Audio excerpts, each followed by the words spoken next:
La reunión estaba programada para las 3 de la tarde de un viernes. Eso debió haberme alertado. En 19 años trabajando en esa empresa, nunca me habían citado a una reunión importante un viernes por la tarde. La gente normalmente ya está mentalmente fuera de la oficina, revisando planes para el fin de semana, apagando sus cerebros poco a poco. Pero yo no pensé demasiado en ello. Ingenuidad, supongo. O quizás confianza ciega. Entré a la sala de juntas y ahí estaban los tres. Daniel, el director financiero y hermano menor del CEO, sentado a la cabecera de la mesa como si fuera su trono personal. A su derecha, Jennifer de Recursos Humanos, con esa carpeta manila que reconocería en cualquier parte porque la había visto demasiadas veces en mi carrera, siempre conteniendo malas noticias para alguien. Y a su izquierda, Marcus, el CEO, el hombre que me había contratado hace casi 2 décadas, mirando por la ventana como si el paisaje urbano fuera lo más fascinante del mundo. Siéntate, por favor, dijo Daniel, sin levantarse, sin sonreír. Me senté frente a ellos. La mesa de cristal reflejaba las luces del techo de una manera que hacía todo parecer más frío, más impersonal. Jennifer abrió la carpeta. Marcus seguía mirando por la ventana. Hemos tomado una decisión difícil, comenzó Daniel, y ahí supe exactamente hacia dónde iba esto. Tu posición como directora de auditoría interna está siendo eliminada, efectiva inmediatamente. Creemos que no te has adaptado adecuadamente a la nueva dirección de liderazgo que la empresa necesita en este momento. Silencio. No grité. No lloré. No pregunté por qué. Solo lo miré, y luego miré a Marcus, esperando que dijera algo, cualquier cosa. Él finalmente giró la cabeza, me miró durante exactamente 2 segundos, y luego volvió a mirar por la ventana. Recibirás 6 meses de indemnización, continuó Jennifer, su voz mecánica, profesional, vacía. Necesitamos que entregues tu laptop, tus llaves de acceso y tu identificación ahora mismo. Alguien de seguridad te acompañará a tu oficina para recoger tus pertenencias personales. ¿Ahora mismo? Fue lo único que pude decir. Ahora mismo, confirmó Daniel, y había algo en sus ojos, una especie de satisfacción apenas contenida. 19 años. 19 años levantándome temprano, llegando antes que casi todos, quedándome tarde cuando había cierres trimestrales. 19 años construyendo sistemas, entrenando equipos, protegiendo a esa empresa de errores que podrían haberles costado millones. Y ahora, un viernes por la tarde, me estaban echando como si fuera una empleada temporal que no funcionó en su primer mes. El guardia de seguridad, un chico joven llamado Tyler que siempre me saludaba con una sonrisa en las mañanas, me escoltó a mi oficina. No podía mirarme a los ojos. Empaqué mis cosas en una caja de cartón, la foto enmarcada de mi graduación de maestría, la planta suculenta que había sobrevivido milagrosamente a mi cuidado inconsistente, algunos libros sobre auditoría financiera, mi taza favorita con la frase «La contadora tiene siempre la razón». Salí del edificio a las 4:17. Lo sé porque miré mi reloj, tratando de anclarme a algo concreto, algo medible. El sol todavía estaba alto. La gente caminaba por la acera, hablando por teléfono, riendo, viviendo sus vidas normales. Y yo cargaba una caja de cartón con los restos de casi 2 décadas de mi vida profesional. ¿Y saben qué? Si esta historia les está generando algo, aunque sea curiosidad o rabia, les pido que le den like a este vídeo. Me ayuda muchísimo a seguir compartiendo estas historias reales de injusticia corporativa. Y si quieren saber cómo termina todo esto, quédense hasta el final porque les prometo que vale la pena. Déjenme explicarles qué hacía exactamente en esa empresa, porque cuando dices directora de auditoría interna la gente asiente educadamente sin tener idea real de qué significa eso. Imaginen que una empresa es como una casa grande, compleja, con muchas habitaciones, muchas puertas, muchas personas entrando y saliendo todo el tiempo. Mi trabajo era asegurarme de que nadie estuviera robando, de que las puertas tuvieran las cerraduras correctas, de que el dinero que entraba fuera el dinero correcto y de que el dinero que salía tuviera justificación real. Era la persona que revisaba cada transacción importante, cada decisión financiera significativa, cada movimiento de fondos que pareciera aunque sea ligeramente inusual. Y lo había estado haciendo bien. Muy bien, de hecho. Cuando comencé hace 19 años, la empresa tenía 70 empleados y facturaba quizás 20 millones al año. Yo era prácticamente un equipo de una sola persona, revisando facturas en hojas de cálculo, haciendo auditorías trimestrales básicas, asegurándome de que todo cuadrara. Pero crecimos. Mucho. Cuando me despidieron, teníamos más de 400 empleados, operaciones en 6 estados diferentes, y facturábamos cerca de 200 millones anuales. Mi departamento había crecido a 8 personas. Habíamos implementado sistemas automatizados de detección de anomalías. Habíamos creado protocolos de aprobación en múltiples niveles. Habíamos salvado a la empresa de fraudes externos al menos 3 veces que yo pudiera contar con certeza, y probablemente muchas más que nunca supimos que existieron porque nuestros sistemas los detuvieron antes de que causaran daño. Pero aquí está la cosa sobre mi tipo de trabajo. Cuando lo haces bien, eres invisible. Nadie te aplaude porque evitaste un problema. Nadie celebra el fraude que nunca ocurrió gracias a tus controles. Solo notan tu existencia cuando dices no a algo que alguien poderoso quiere hacer. Y eso fue exactamente lo que pasó con Daniel. Daniel llegó a la empresa hace 4 años. Marcus, el CEO, lo trajo como director financiero después de que nuestro anterior director se retirara. Y miren, entiendo la dinámica familiar. Marcus había fundado esa empresa desde cero, había trabajado como un animal durante años para construirla, y quería darle a su hermano menor una oportunidad. Eso es humano. Eso es comprensible. El problema fue que Daniel no tenía ni la experiencia ni, honestamente, la integridad para el puesto. La primera señal de alerta llegó solo 2 meses después de que Daniel asumiera el cargo. Estaba revisando las aprobaciones de pago del mes y noté algo extraño. Una factura de un proveedor de servicios de consultoría por $62.000. El monto en sí no era alarmante para una empresa de nuestro tamaño, pero algo no encajaba. Revisé nuestro registro de proveedores aprobados. Esta empresa no estaba en la lista. Revisé las aprobaciones previas. Daniel había autorizado el pago directamente, saltándose el proceso normal de validación de nuevos proveedores. Fui a su oficina. Toqué la puerta. Él estaba al teléfono pero me hizo señas de que entrara. ¿Qué necesitas?, me preguntó después de colgar, sin invitarme a sentarme. Tengo una pregunta sobre esta factura de Vertex Consulting, dije, mostrándole el documento. No encuentro el contrato base ni la aprobación de compras. Es un proveedor que yo traje de mi empresa anterior. Son excelentes. Confío en ellos completamente. Entiendo, pero nuestro protocolo requiere que todos los proveedores nuevos pasen por validación. Necesito ver el contrato, el alcance del trabajo, las credenciales de la empresa. ¿Estás cuestionando mi criterio?, me interrumpió. No, para nada. Solo estoy siguiendo el protocolo establecido. Es por protección de todos. Mira, ese protocolo está bien para proveedores pequeños o desconocidos. Pero yo conozco a esta gente. He trabajado con ellos antes. Hicieron un trabajo excelente. Ya está pagado. Así que realmente no entiendo qué estamos discutiendo aquí. El punto es que debería haberse validado antes del pago, no después. Me miró durante un largo momento, y pude ver cómo su mandíbula se tensaba. Tomaré nota para la próxima vez, dijo finalmente, de una manera que dejaba muy claro que no tomaría nota de nada. Esa fue la primera de 14 alertas que escalé sobre Daniel en el transcurso de 4 años. 14. No estoy hablando de desacuerdos menores sobre procedimientos.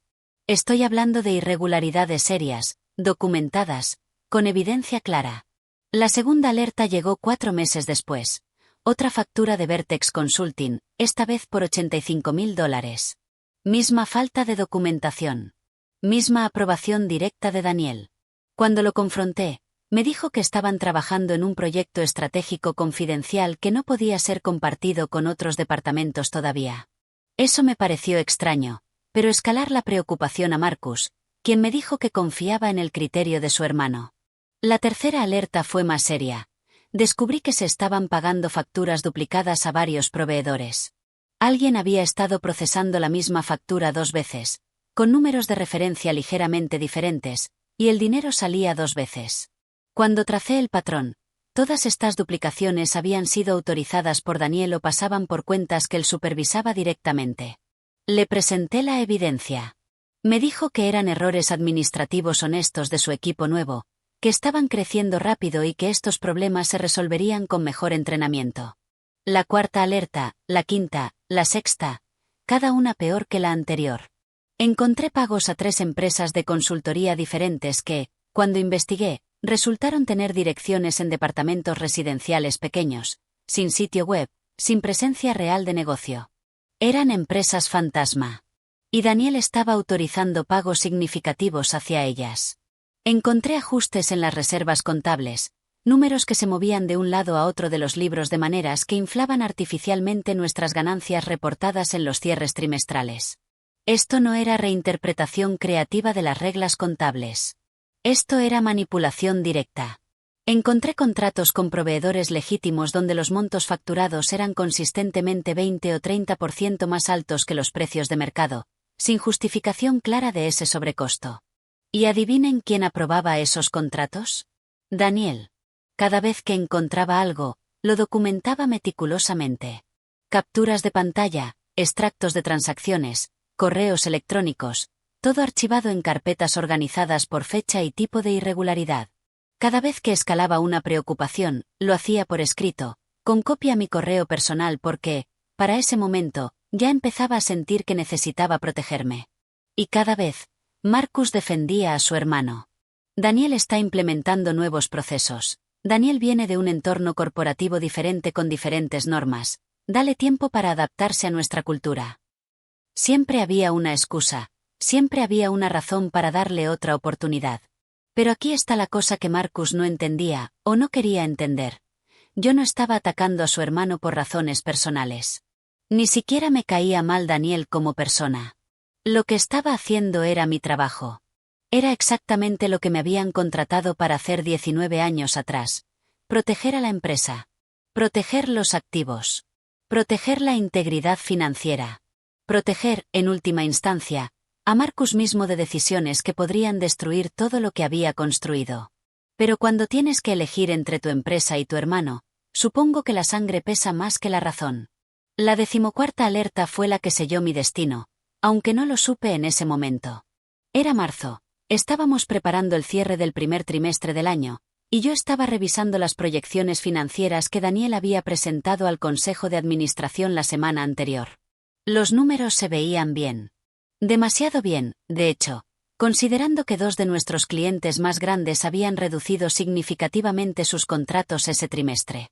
Empecé a cavar. Revisé las cuentas por cobrar. Revisé los ingresos reconocidos. Y ahí estaba. Daniel había registrado como ingresos del primer trimestre varios contratos que técnicamente no comenzarían hasta el segundo o incluso el tercer trimestre. No era ilegal en el sentido criminal, pero definitivamente violaba los principios básicos de contabilidad. Estaba maquillando los números para que pareciera que estábamos cumpliendo nuestros objetivos cuando en realidad no lo estábamos haciendo. Programé una reunión con Marcus. Solo nosotros 2. Entré con mi laptop y todos mis documentos impresos, organizados en una carpeta roja que había etiquetado como irregularidades financieras, revisión trimestral Q1. Marcus, necesito mostrarte algo importante. Comencé, antes de que él pudiera distraerse con su teléfono o sus otros 1000 pendientes. Le mostré todo. No solo el problema del reconocimiento de ingresos de ese trimestre, sino un resumen completo de las 13 alertas anteriores, todas las cuales había escalado individualmente a lo largo de los últimos 4 años. Le mostré el patrón. Le mostré los números. Le mostré cómo, si sumabas todas las irregularidades, estábamos hablando de millones de dólares que no podían ser explicados adecuadamente. ¿Cuál es tu punto exactamente? Me preguntó cuando terminé mi presentación. Mi punto es que Daniel está, en el mejor de los casos, siendo extremadamente descuidado con los recursos financieros de la empresa. Y en el peor de los casos, Marcus, creo que está cometiendo fraude. Creo que necesitamos traer auditores externos para revisar todo esto. Silencio. Un silencio largo, pesado, del tipo que se siente físicamente incómodo. ¿Sabes cuánto trabajó Daniel para llegar donde está? Dijo finalmente Marcus, su voz controlada pero con un borde filoso. ¿Sabes cuántos sacrificios ha hecho? Dejó un trabajo seguro en una empresa más grande para venir aquí y ayudarme a construir esto. Y tú vienes con estas acusaciones. No son acusaciones. Son hallazgos de auditoría documentados. Son interpretaciones. Tú interpretas las cosas de una manera, Daniel las interpreta de otra. Eso es lo que pasa cuando tienes visiones diferentes sobre cómo debe crecer una empresa. Él es agresivo, tú eres conservadora. Yo necesito ambas perspectivas, pero también necesito que trabajen juntos en lugar de estar constantemente en conflicto. No estamos en conflicto sobre perspectivas de crecimiento. Estamos hablando de facturas a proveedores que no existen, Marcus. De números que se manipulan para parecer mejores de lo que son. Esto no es una diferencia de opinión. Mira, dijo, frotándose las sienes como si yo fuera un dolor de cabeza que necesitaba ir. Voy a ser honesto contigo. Daniel vino a verme hace 2 semanas. Me dijo que siente que lo está saboteando. Que cada iniciativa que propone, cada decisión que toma, tú encuentras una razón para cuestionarla. Me dijo que siente que no respeta su autoridad como director financiero. Yo respeto el rol. No respeto las violaciones a los protocolos financieros básicos. ¿Ves? Eso exactamente. Esa actitud. Daniel siente que no puedes adaptarte a su estilo de liderazgo. Y honestamente, después de esta conversación, empiezo a pensar que tiene razón. No podía creer lo que estaba escuchando. 19 años. 19 años de lealtad absoluta, y me estaba diciendo básicamente que el problema era yo. Entonces, ¿qué sugieres? Pregunté, tratando de mantener mi voz estable. Sugiero que encuentres una manera de trabajar constructivamente con Daniel. O sugiero que consideres si este sigue siendo el lugar correcto para ti. Ahí estaba. La amenaza apenas velada. Entiendo, dije, cerrando mi laptop. Una pregunta más. ¿Vas a hacer algo con la información que te acabo de presentar? ¿Vas a investigar aunque sea las irregularidades más obvias? Voy a hablar con Daniel. Y confío en que me dará explicaciones satisfactorias, como ha hecho en el pasado. Salí de esa reunión sabiendo que mi tiempo en la empresa estaba contado. Marcus había tomado su decisión. Había elegido creer a su hermano sobre creer a la evidencia. Esa noche, en casa, hice algo que probablemente debía haber hecho meses atrás. Consolidé toda la evidencia que había recopilado en un solo documento maestro. Todas las transacciones cuestionables. Todos los correos electrónicos de escalación. Todas las respuestas evasivas. Todo organizado cronológicamente, con referencias cruzadas, con totales calculados. Eran 143 páginas de documentación pura y dura. Hice 3 copias. Una la guardé en una memoria USB en mi casa. Otra la guardé en una cuenta de almacenamiento en la nube personal. Y la tercera la llevé a mi abogada, una mujer llamada Rebecca que había conocido años atrás en una conferencia de cumplimiento corporativo y con quien había mantenido contacto ocasional. ¿Por qué me estás trayendo esto? Me preguntó Rebecca después de revisar el documento durante casi 1 hora. Porque creo que voy a necesitar protección legal muy pronto. Y porque creo que esta empresa está cometiendo fraude, y si no hacen nada al respecto, eventualmente tendrá que intervenir alguien externo. ¿Has reportado esto al Consejo de Administración? He reportado todo a Marcus, que es el CEO y presidente del Consejo. Él se niega a actuar. ¿Y el resto del Consejo? ¿Hay consejeros independientes? Hay 5 consejeros además de Marcus. 2 son inversores originales. 3 son consejeros independientes que se unieron cuando hicimos nuestra ronda de financiamiento Serie C hace 3 años. Entonces repórtalo formalmente al consejo completo.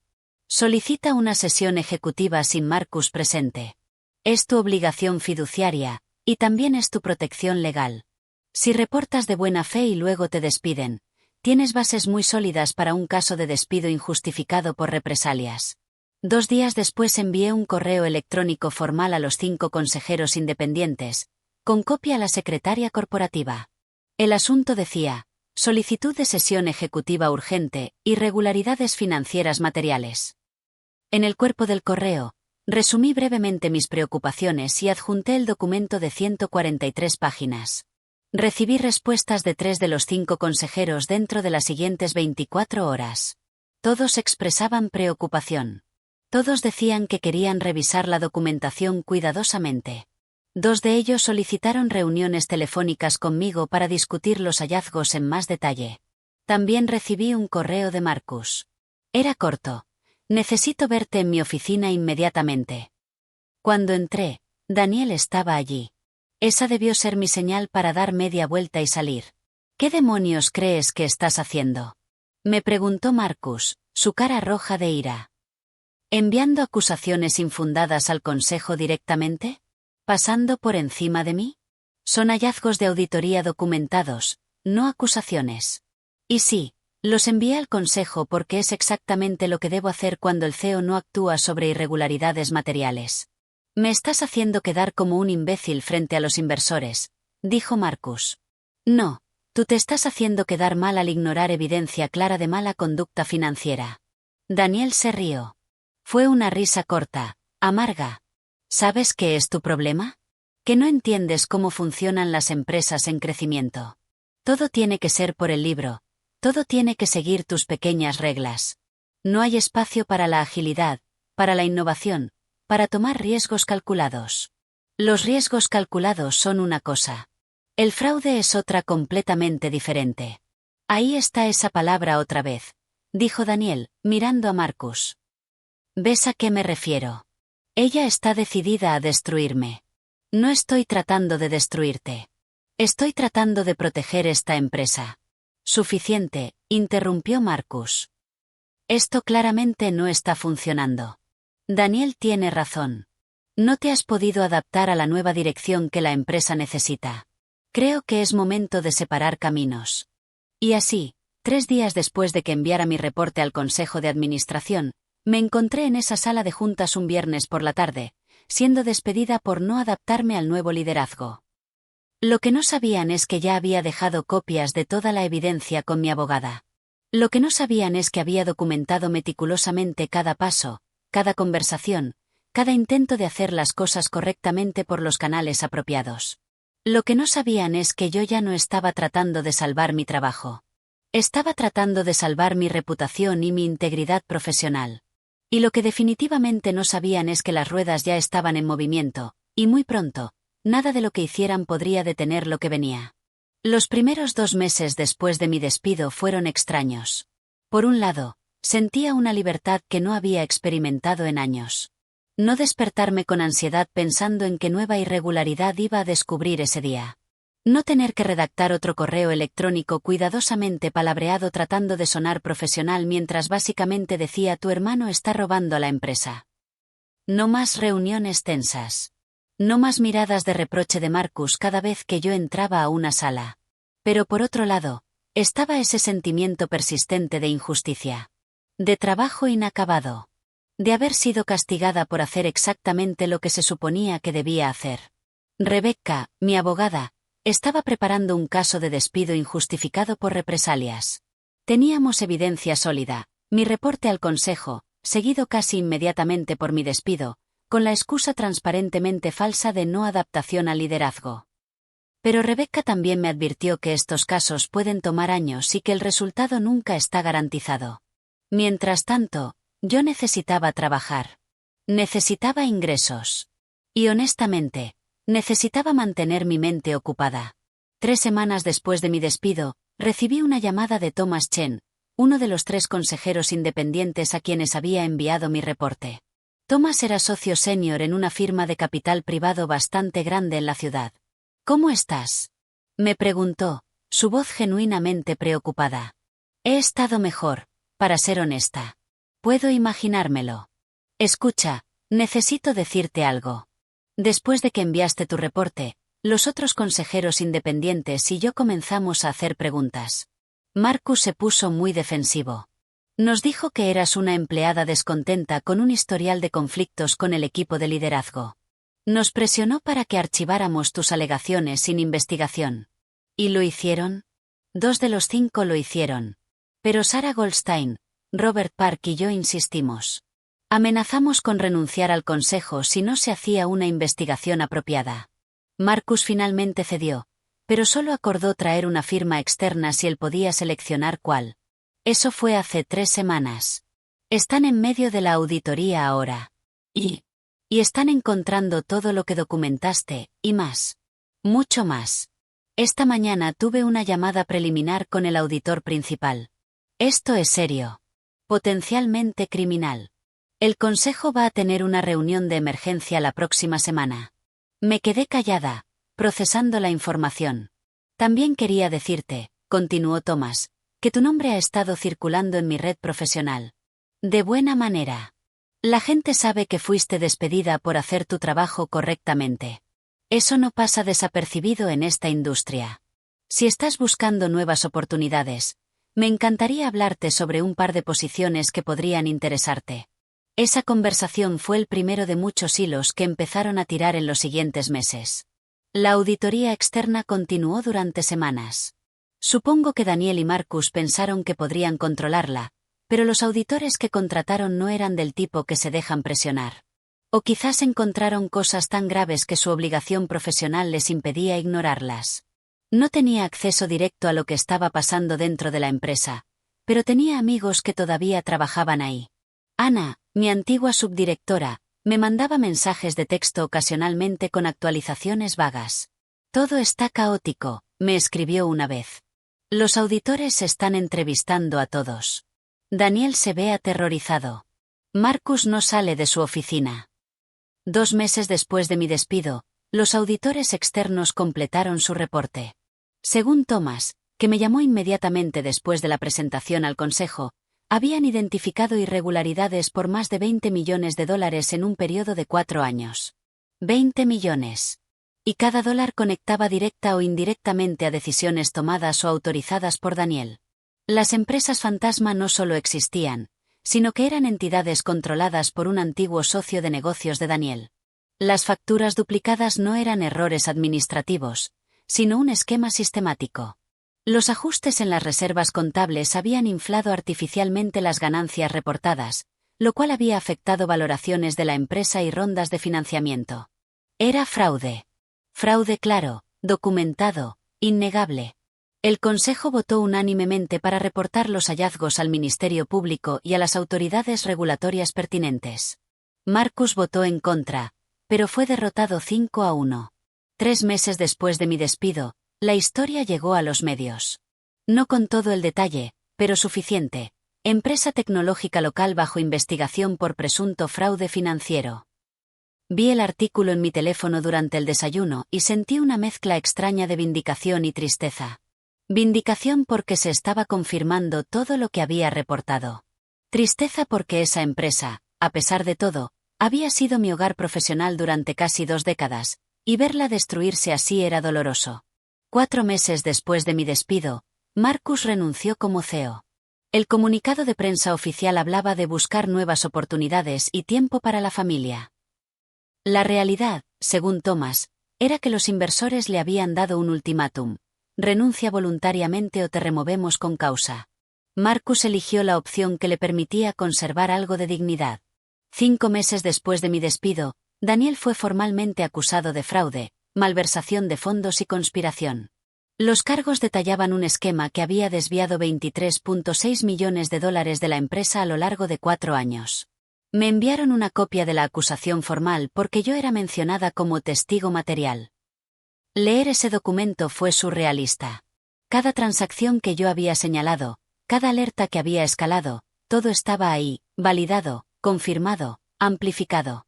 Si todavía están aquí conmigo, si esta historia les está moviendo algo, les pido nuevamente que consideren suscribirse al canal.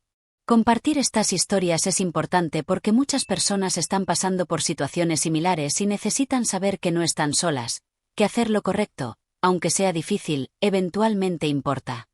8 meses después de mi despido, Daniel fue arrestado. Vi las imágenes en las noticias, él con esposas, caminando entre 2 oficiales, tratando de cubrir su cara con un folder. No sentí alegría al verlo. Honestamente, sentí algo cercano a la lástima.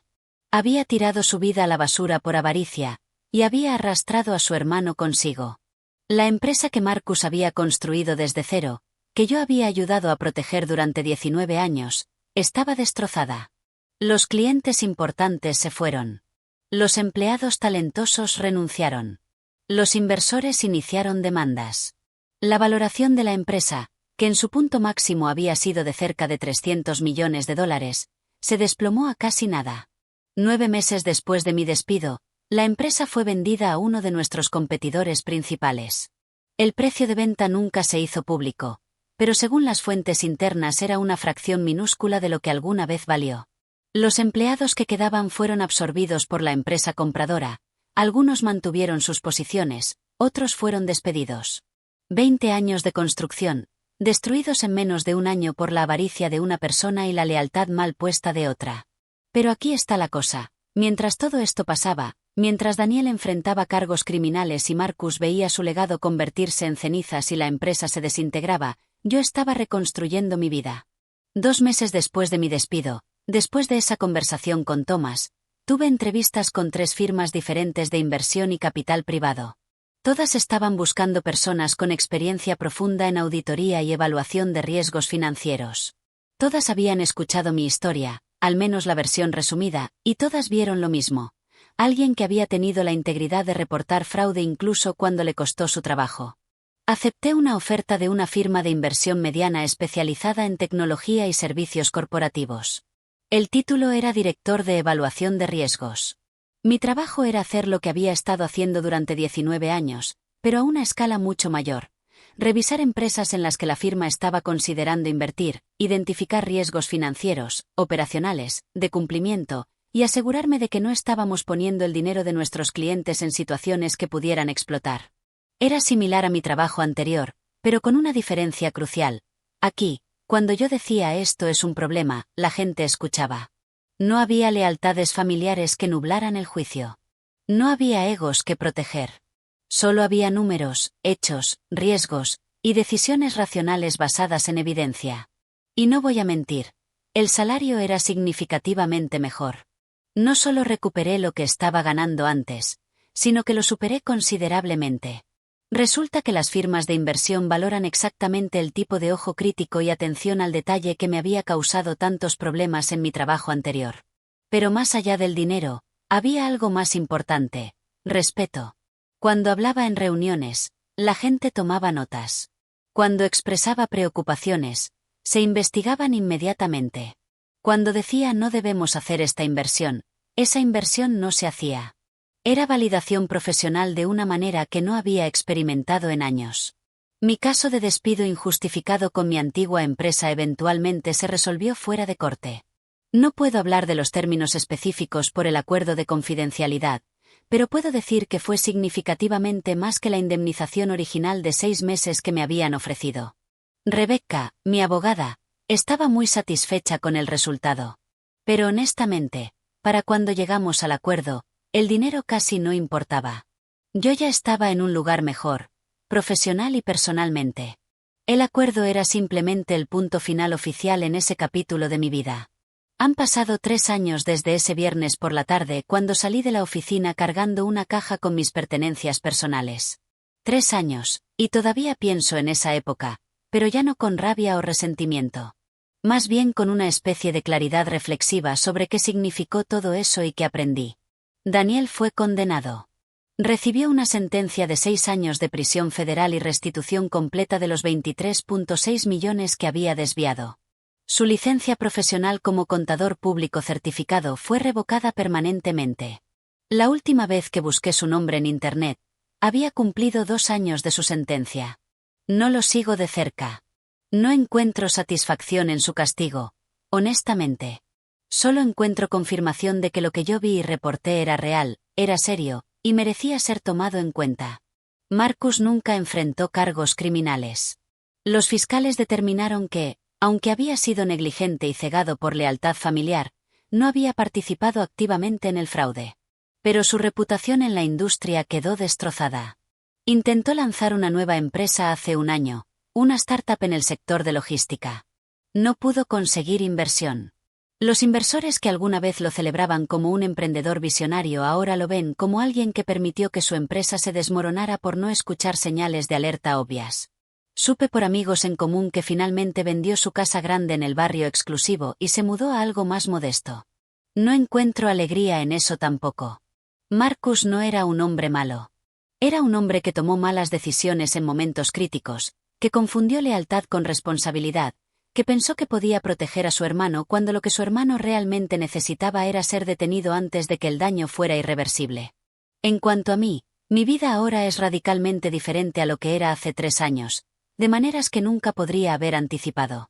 En mi firma actual, después de un año como directora de evaluación de riesgos, fui promovida a directora de riesgos para toda la firma. Ahora superviso la due diligence completa para un portafolio que vale 1.3 mil millones de dólares.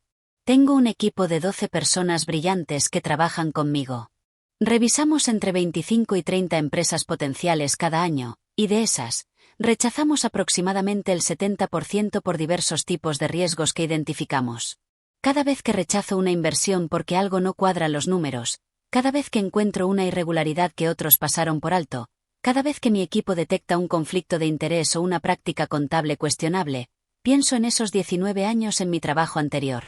Pienso en todas esas alertas que escalé, todas esas conversaciones difíciles que tuve, todas esas veces que fui vista como un obstáculo cuando realmente estaba siendo un escudo protector.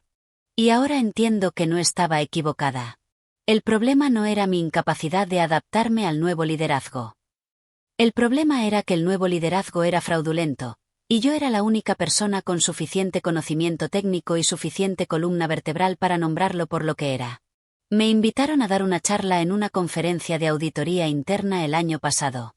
El tema era navegando conflictos éticos en ambientes corporativos complejos. Había probablemente 300 personas en el auditorio. Conté mi historia, obviamente sin nombres específicos por razones legales, pero con todos los detalles relevantes.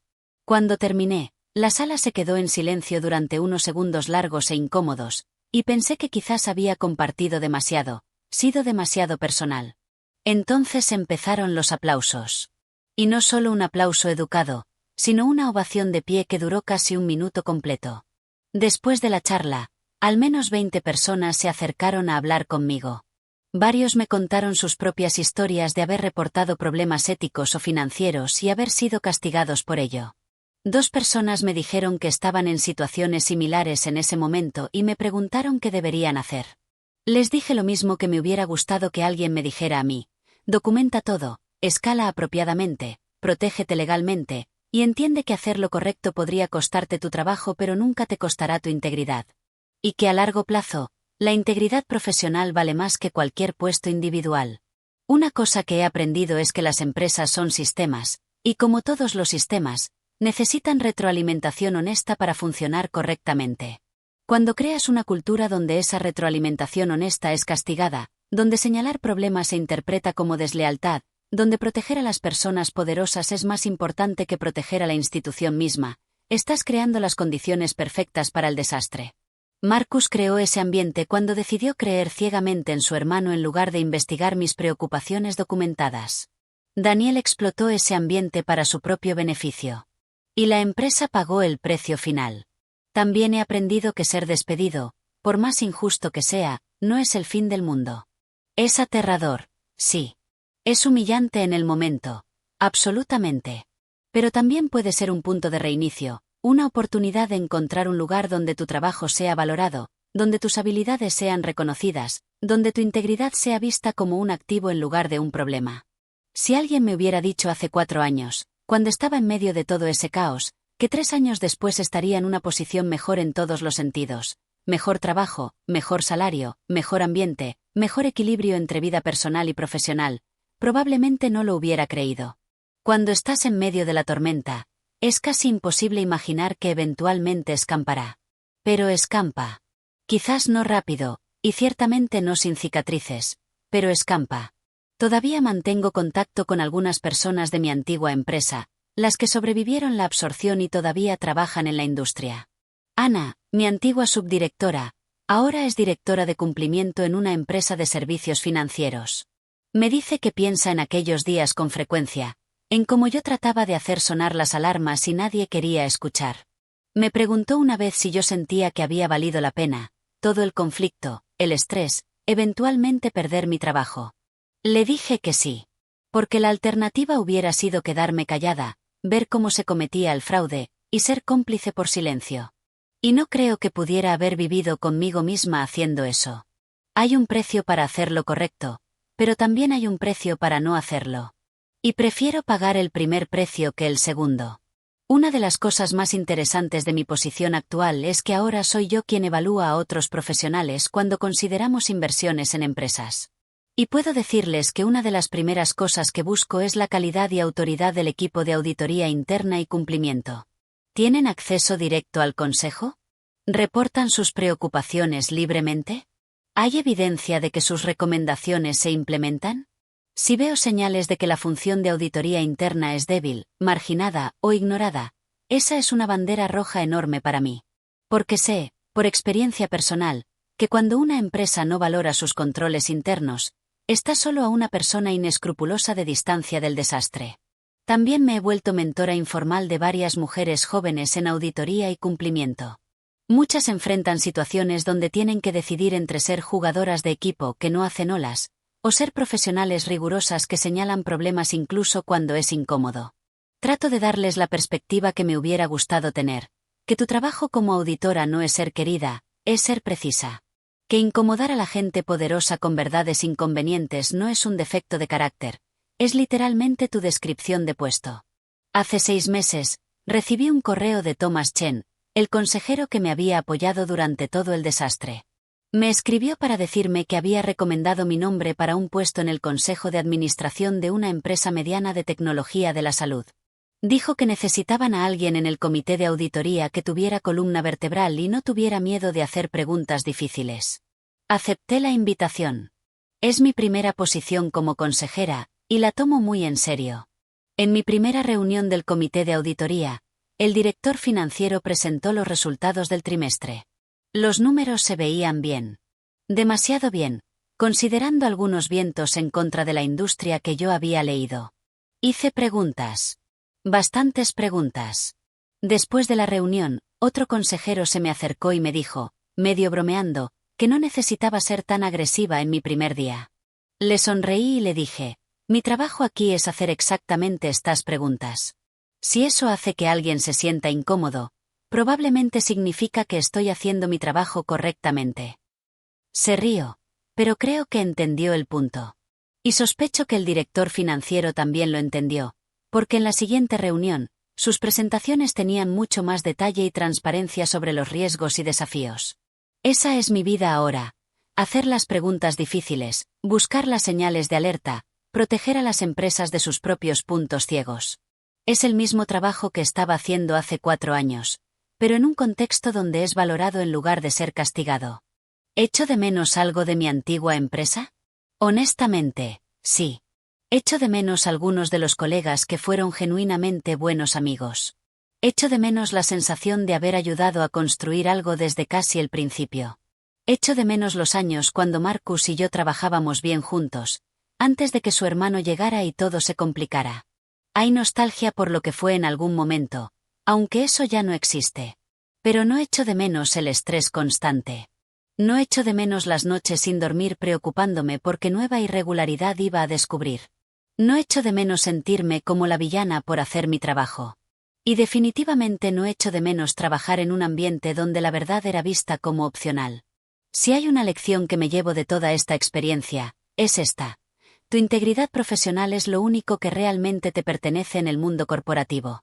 Pueden quitarte tu título, tu oficina, tu salario, incluso tu trabajo completo. Pero no pueden quitarte el conocimiento de que hiciste lo correcto, que fuiste honesta, que no te vendiste por conveniencia o por miedo. Y eventualmente, aunque no siempre de la manera que esperas o en el tiempo que quisieras, hacer lo correcto se reivindica. Quizás no con justicia poética perfecta. Quizás no con disculpas de las personas que deberían dártelas. Pero se reivindica en la forma de poder mirarte al espejo y saber que no eres cómplice. Que cuando hubo que elegir entre lo fácil y lo correcto, elegiste lo correcto. Daniel está en prisión. Marcus perdió su legado. La empresa se destruyó. Esas son las consecuencias del fraude y la negligencia. Pero yo estoy aquí, en una mejor posición, con mejores oportunidades, con mi reputación no solo intacta sino mejorada. Esa es la consecuencia de la integridad. Y si tuviera que hacerlo todo de nuevo, sabiendo el costo que pagaría, las noches difíciles, la humillación del despido, la incertidumbre de esos primeros meses, sí, lo volvería a hacer. Porque al final del día, puedo vivir conmigo misma. Y eso vale más que cualquier trabajo que pudiera perder por hacer lo correcto. Y si llegaron hasta aquí, si esta historia les resonó de alguna manera, les pido que no solo le den like y se suscriban, sino que la compartan. Porque en algún lugar hay alguien en una posición similar, alguien que está viendo cosas que no están bien en su trabajo y está debatiéndose entre hablar o quedarse callado. Esa persona necesita saber que no está sola. Que hacer lo correcto tiene un costo, sí, pero que también tiene recompensas que van más allá de lo profesional. Que tu integridad, una vez que la vendes, no la puedes recuperar, pero si la mantienes, nadie te la puede quitar. La última vez que pasé por el edificio donde solía trabajar, hace como 6 meses, el logo había cambiado.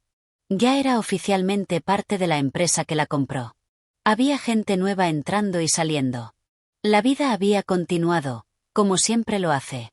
Me quedé parada en la acera por un momento, recordando esa tarde de viernes cuando salí por última vez con mi caja de cartón. Y luego seguí caminando hacia mi coche, hacia mi nueva vida, hacia todo lo que construí después de que intentaran destruirme por hacer mi trabajo correctamente. ¿Y saben qué es lo más irónico de todo esto? Al final, yo los protegía. No solo a la empresa de Daniel, sino a Daniel de sí mismo, y a Marcus de su propio punto ciego. Si me hubieran escuchado después de mi segunda o tercera alerta, todo podría haberse manejado internamente, discretamente. Daniel quizás hubiera sido despedido pero no arrestado. Marcus hubiera salvado su empresa y su reputación. Los empleados hubieran mantenido sus trabajos. Pero no quisieron ver. Eligieron la lealtad ciega sobre la verdad incómoda. Y pagaron un precio que nadie debería tener que pagar. Yo también pagué un precio. Pero el mío vino con un final diferente. Y ese final está apenas comenzando.